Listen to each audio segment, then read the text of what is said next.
کچھ اہل ستم کچھ اہل حشم میں خانہ گرانے آئے تھے،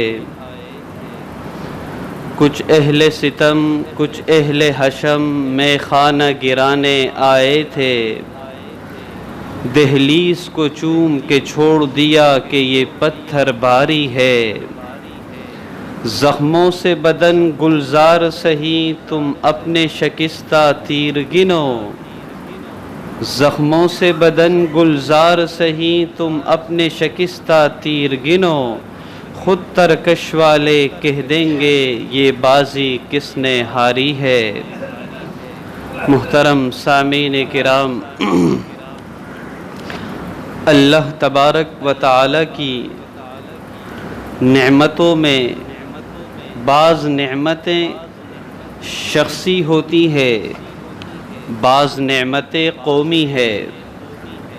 شخصی نعمتیں یہ ہے کہ اللہ نے سر سے لے کر پاؤں کے ناخن تک اعضاء و جوارح دیے، اس ایک ایک نعمت پر ہم اللہ کا شکر ادا کرنا چاہے شکر ادا نہیں کر سکتے۔ آنکھوں کی نعمت دیکھ لیں، کانوں کی نعمت دیکھ لیں، زبان کی نعمت دیکھ لیں، ہاتھوں کی نعمت دیکھ لیں کہ زبان انسان دیکھیں گوشت کا ٹکڑا ہے، ہم اس سے بولتے ہیں۔ کانوں کو دیکھ لیں، ایک ہڈی ہے، ہم اس سے سنتے ہیں۔ آنکھوں کو دیکھ لیں، چربی ہے، ہم اس سے دیکھتے ہیں۔ یہ ساری اللہ کی ایک ایک انسان اگر اللہ کی تخلیقات پہ غور و فکر کرے گا، کسی ایک نعمت کا شکر ہم ادا نہیں کر سکتے۔ وَإِن تَعُدُّوا نِعْمَةَ اللَّهِ لَا تُحْصُوهَا، اگر اللہ کی نعمتوں کو گننا چاہو گے تو گن نہیں سکتے۔ کون کون سی نعمت کو گنو گے؟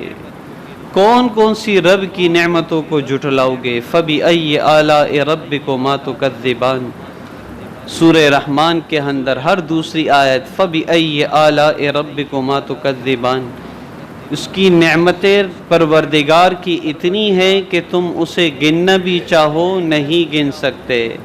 اس لیے نبی علیہ السلام دعا کیا کرتے تھے، اللہم انی اعوذ بک من زوال نعمتک، کہ اللہ میں پناہ مانگتا ہوں نعمتوں کے چھن جانے سے، پناہ مانگتا ہوں۔ یہ دعا مانگا کرتے تھے نبی علیہ السلام کہ اللہ نے جو نعمت دی ہے ہمیں، اللہ نے جو نعمتیں دیں، کوئی ایک اگر نعمت چھن جائے ہم کیا کر سکتے ہیں؟ کچھ نہیں کر سکتے۔ اس لیے نعمتوں کے زوال سے نبی علیہ السلام پناہ مانگا کرتے تھے۔ اور پھر قومی نعمت کہ وطن کا مل جانا، آزاد وطن کا ہونا، یہ بھی اللہ کی طرف سے بہت بڑی نعمت ہے کہ آزادی کے ساتھ ہم اپنی عبادت کر سکتے ہیں، مسلمان اپنی عبادت آسانی کے ساتھ کر سکتے ہیں۔ کوئی بھی مسلمانوں کی عبادت اور تہوار مسلمانوں کے آ جائے، آسانی کے ساتھ اپنے تہوار منا سکتے ہیں، کوئی پابندی نہیں۔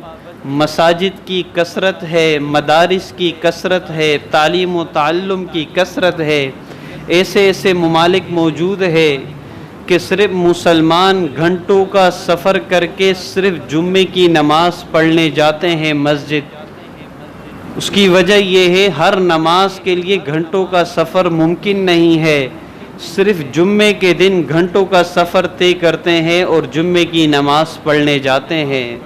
تو اللہ نے ساری ہمارے ملک میں ہمیں یہ نعمتیں عطا کی ہے۔ سمرقند اور بخارا ازبکستان میں جب روس کی حکومت تھی تو مسلمانوں نے کس طریقے سے قرآن کی حفاظت کی، کس طریقے سے دینی علوم کی حفاظت کی، ان کے بارے میں آتا ہے کہ وہ ایک مکان بنایا کرتے تھے، اوپر مکان ہوتا، نیچے تہخانہ بنایا کرتے تھے، اور تہخانے کے اندر جو بھی قرآن کریم سیکھتے تھے، جو لوگ قرآن کریم سیکھتے، جو بچے قرآن کریم سیکھتے تھے، وہ اپنا اناج غلہ ساتھ اسی تہخانے میں لے جایا کرتے تھے اور وہیں 5 مہینے رہا کرتے تھے، باہر نہیں نکلتے، 6 مہینوں تک سورج کی روشنی نہیں دیکھا کرتے تھے۔ اس طریقے سے قرآن کریم کی حفاظت کی، اس طریقے سے دینی علوم کی انہوں نے حفاظت کی، اور پھر ان مکانات کے باہر انہوں نے شراب کی بوتلیں بطور ڈمی رکھی تھی، کہیں دشمن دیکھ کے یہ نہ سمجھے کہ یہاں قرآن کی تعلیم ہو رہی ہے اس مکان میں، تاکہ شراب کی بوتلیں دیکھ کر وہ یہ سمجھیں گے کہ یہ ہمارے لوگ یہاں رہتے ہیں، اور اندر تہخانوں کے اندر مہینوں پڑے رہتے تھے، قرآن کے علوم سیکھا کرتے تھے۔ صرف کس لیے یہ قربانی دی؟ دین علوم کے لیے قربانی دی کہ ایمان والے تھے، ایمان والے کو یہ چیزیں سیکھنی چاہیے، اپنے دین کی اور اپنے دین اسلام کی حفاظت کرنی چاہیے، یہ ایمان والوں کی ذمہ داری ہے۔ تو اللہ تبارک و تعالی نے جو ہمیں یہ ملک حاصل ہمیں ہوا ہے، جو ہمیں یہ نعمت اللہ تبارک و تعالی نے دی، تو یہ ملک بھی آسانی سے حاصل نہیں ہوا۔ تاریخ کی کتابوں میں 1947 کے اخبار میں یہ لکھا ہوا تھا کہ 10 لاکھ سے زیادہ مسلمانوں نے قربانیاں دیں اس ملک کے لیے۔ یہ آزادی ہمیں پلیٹ میں حاصل نہیں ہوئی ہے، اس کے پیچھے مسلمانوں کی قربانیاں ہیں، مسلمان عورتوں کی قربانیاں ہیں۔ 75,000 عورتوں کی عزت اور عصمت لوٹی گئی، اور یہ حال تھا مسلمانوں کا کہ جب وہاں سے ہندوستان سے ٹرین چلتی تھی پاکستان آنے کے لیے، ہر اسٹیشن پر عیسائی اور ہندو اس ٹرین کو روک لیا کرتے تھے، مسلمان عورتوں کو قتل کیا کرتے تھے، مسلمان عورتوں کی عصمت دری کیا کرتے تھے، اور اسی عصمت دری سے بچنے کے لیے 7,000 مسلمان عورتوں نے دریاؤں میں چھلانگیں لگائی تاکہ ہماری عزت محفوظ ہو۔ تو یہ وطن آسانی سے حاصل نہیں ہوا، اس کے پیچھے بہت بڑی قربانیاں ہیں۔ اور ہمارے ملک کے اندر جو پنجاب کا صوبہ ہے، یہ ہمیں آدھا ملا ہے، آدھا ہندوستان میں ہے، لیکن آدھا جو ہمیں ملا یہاں اس پنجاب میں جتنی مسجدیں ہیں اس سے زیادہ اس میں تھی، لیکن وہ مسجدیں کہاں گئی؟ وہ مسجدیں وہاں گھوڑوں کے استبل اس میں بن گئے، وہ مسجدیں ختم ہو گئی۔ وہ وجہ کہ ہمیں اللہ نے جو یہ ملک دیا، یہ آزادی دی، یہ اللہ تبارک و تعالی کی بہت بڑی نعمت ہے۔ اور قرآن کریم کے اندر اللہ تبارک و تعالی کا ارشاد وَاذْكُرُوا إِذْ أَنْتُمْ قَلِيلٌ مُسْتَضْعَفُونَ فِي الْأَرْضِ، کہ ایمان والوں کا ذکر کر رہے ہیں کہ یاد کرو جب تم تھوڑے تھے، زمین پر کمزور تھے، تخافون ان یتخطفکم الناس، خوف یہ رکھا کرتے تھے کہ لوگ ہمیں اچک لیں گے، کھا جائیں گے لوگ، تو فرمایا فآواکم وأیدکم بنصرہ، اللہ کی ذات تھی کہ تمہیں ٹھکانہ دیا اپنی مدد سے، ورزقکم من الطیبات، تمہیں پھل دیے، رزق دیا، لعلکم تشکرون، کہ جب تمہیں اللہ نے خوف سے امن میں لے آئے، ایسے حالات میں پھر انسان کیا کرے؟ فرمایا ایمان والے کیا کرتے؟ لعلکم تشکرون، تاکہ تم شکر ادا کرو۔ آزادی کی اگر نعمت ملی تو اس نعمت کی قدردانی کی صورت کیا ہے کہ ہم اللہ تبارک و تعالی کا شکر ادا کریں۔ اس روئے زمین پر 2 خطے ایسے ہیں جو اسلام کے نام پر بنے ہیں، ایک مدینہ منورہ یہ اسلام کے نام پر بنا، اور ایک یہ پاکستان یہ اسلام کے نام پر بنا، کہ پاکستان کا مطلب کیا؟ لا الہ الا اللہ، یہاں وہی نظام ہوگا، یہاں وہی نظام ہوگا، مسلمانوں کا نظام، آسانی سے وہ تبلیغ کر سکیں گے، آسانی سے وہ دین اسلام کا کام کر سکیں گے۔ اس لیے یہ ملک ہمارا پاکستان یہ اسلام کے نام پر بنا ہے۔ جب صحابہ کرام جب مکہ مکرمہ فتح نہیں ہوا تھا، صحابہ نے جب فتح حاصل نہیں کی تھی، اس وقت مکہ مکرمہ کے حالات اگر پڑھے تو اس وقت صحابہ پہ کیا ظلم ہوا کرتا تھا۔ آزادی بہت بڑی نعمت کہ اس وقت یہ ظلم ہوا۔ حضرت بلال رضی اللہ تعالیٰ عنہ کے بارے میں آتا ہے ان کے آقا امیہ ابن خلف ان پر ایسا ظلم کرتے کہ سخت دھوپ میں گرم ریت پر اسے لٹا دیا کرتے تھے، اس کے سینے پہ پتھر رکھا جاتا تھا، ان کی زبان پر صرف احد احد اللہ اللہ کا نعرہ تھا، کہ یہ سارے ظلم و ستم صحابہ نے برداشت کیے تھے۔ کس لیے برداشت کیے؟ کہ آزادی مل جائے۔ عمار بن یاسر مکہ کے رہنے والے نہیں تھے، لیکن ان پر بھی اتنی تکلیفیں ہوئی۔ نبی علیہ الصلاۃ والسلام حضرت عمار رضی اللہ تعالیٰ عنہ کو دیکھ کر فرمایا کرتے تھے کہ یہ سر سے لے کر پاؤں تک ایمان ہی ایمان ہے، ایمان ہی ایمان ہے۔ صحابہ نے بھی آزادی کے لیے بہت کوششیں کی، بہت قربانیاں دیں۔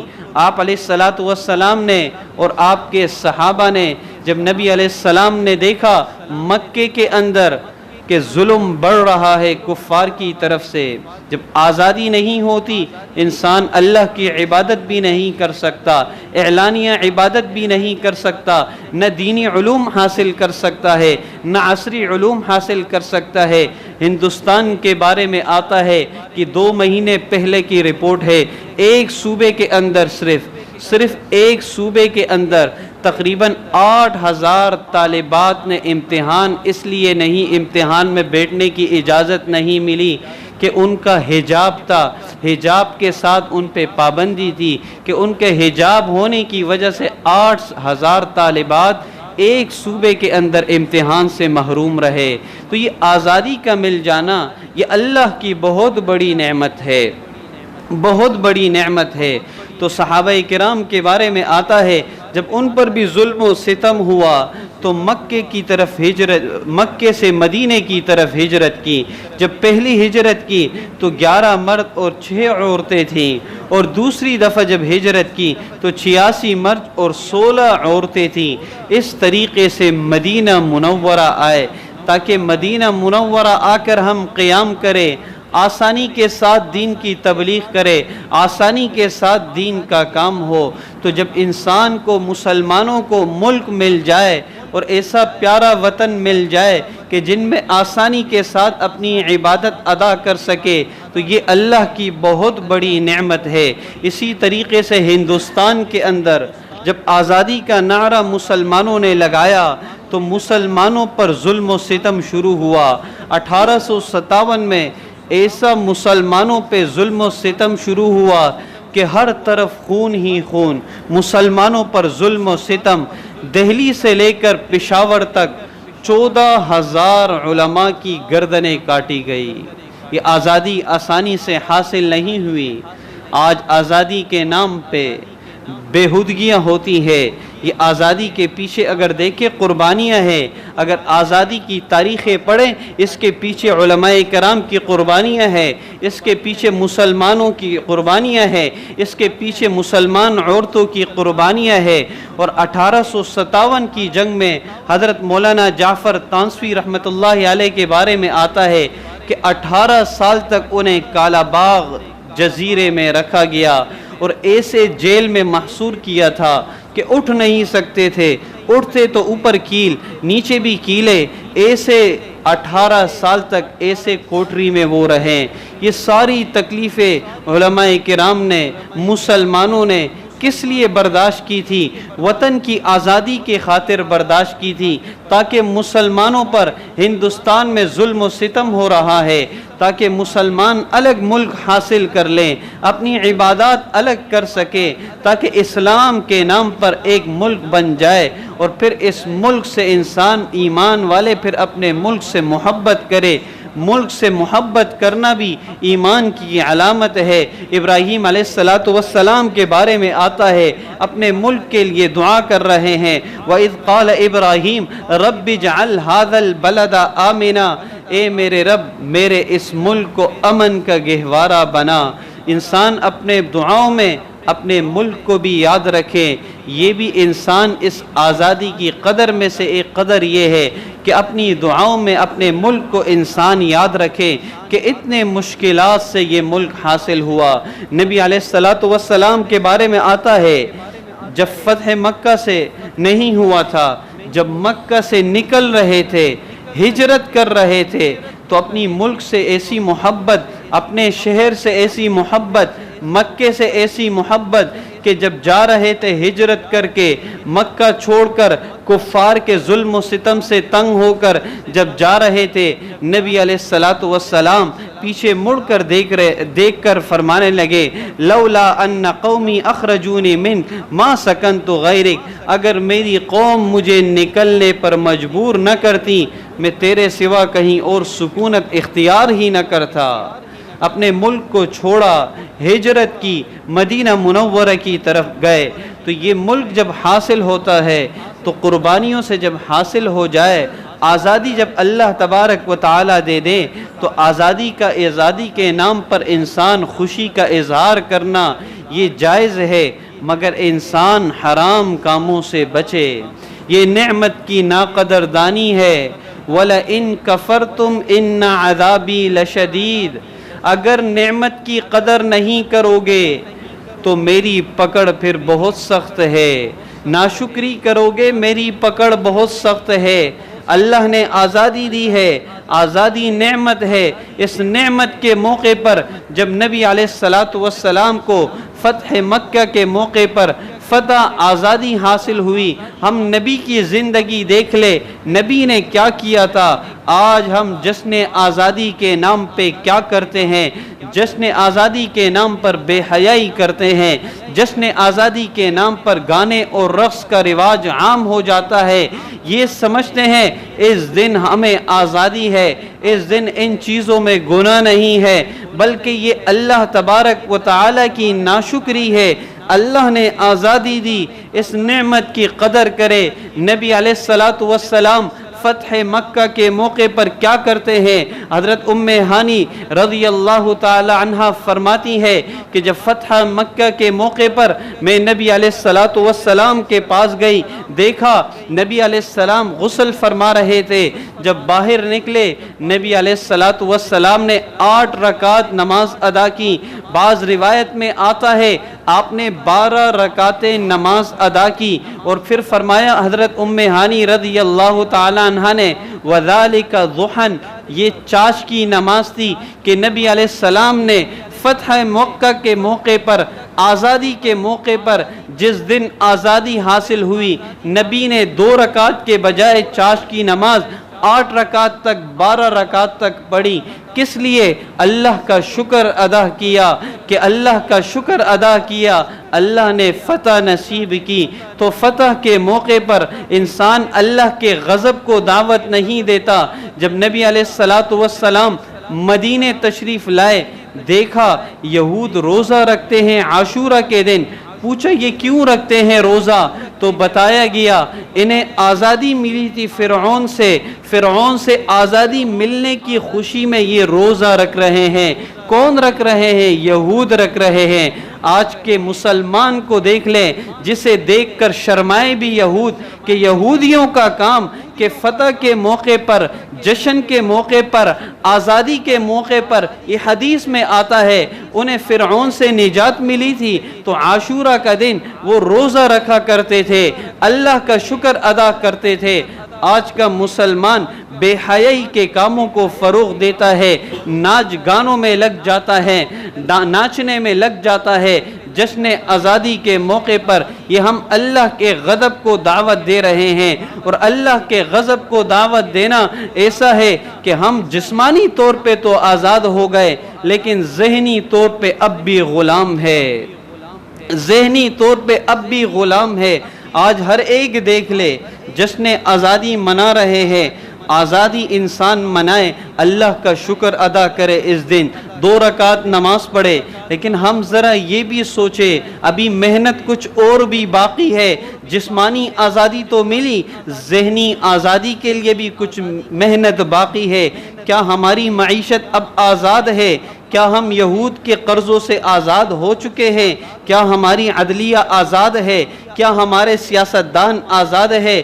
یہ سارا اگر ہم دیکھ لیں، ہم آزاد حقیقی طور پہ اب بھی نہیں، صرف جسمانی طور پہ آزاد ہے، ذہنی طور پہ اب بھی غلام ہے، معاشی طور پہ اب بھی غلام ہے، عدلیہ کے طور پہ اب بھی غلام ہے۔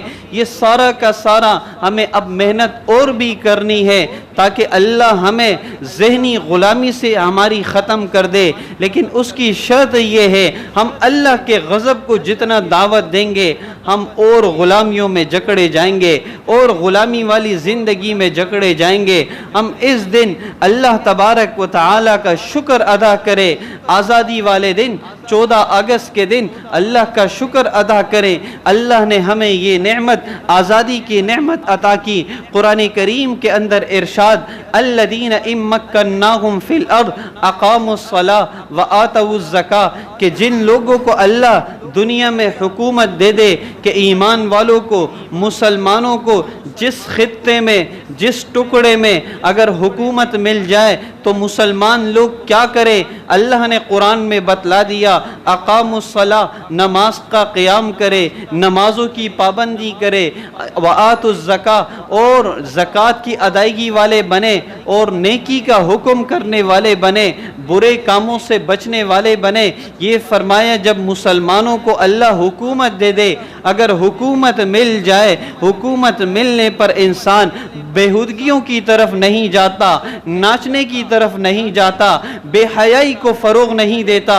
ایمان والا کیا کرتا ہے؟ اللہ نے بتا دیا، ایمان والوں کو اگر حکومت ملتی ہے سب سے پہلے وہ نماز پڑھتے ہیں، نماز کا قیام کرتے ہیں، پھر زکوٰۃ ادا کرنے والے بنتے ہیں، نیکی کا حکم کرنے والے بنتے ہیں، برے کام سے بچتے ہیں۔